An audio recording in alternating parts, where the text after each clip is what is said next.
आता छोले असो किंवा चवळी, पांढरे चणे असो किंवा काळे चणे, सगळं काही कमाल बने।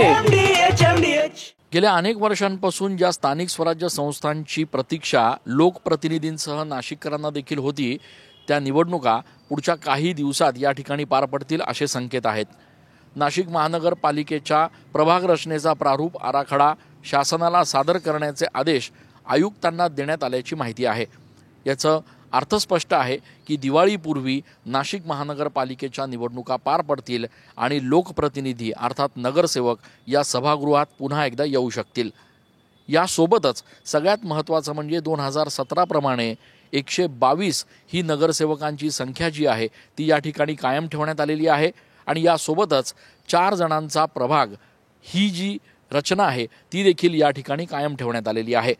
सद्यस्थितीत जर विचार करायचा तर सर्वाधिक नगरसेवक हे भाजपकडे आहेत, मात्र मधल्या काळात पक्षांमध्ये जी काही फाटाफूट झाली आहे आणि जे पक्ष आता वाढलेले आहेत त्या पार्श्वभूमीवर आगामी निवडणुका महायुती आणि महाविकास आघाडी कशा पद्धतीने लढते यावर नाशिक महानगरपालिकेच्या नगरसेवकांचं आणि एकूणच इथल्या सत्ताधाऱ्यांचं भवितव्य अवलंबून असणार आहे। मात्र एक गोष्ट निश्चित आहे की ज्या निवडणुकांसाठी गेल्या अनेक वर्षांपासून लोकप्रतिनिधी वाट बघत होते त्या निवडणुका लवकर होतील असे संकेत मिळत आहेत।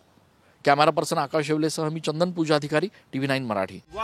काय आता मिळाली का चव? होय तर आता मिळाली खरी चव। MDH चंकी चाट मसाला, जीवनाला खऱ्या चवीचे रंग। असली मसाले सच MDH।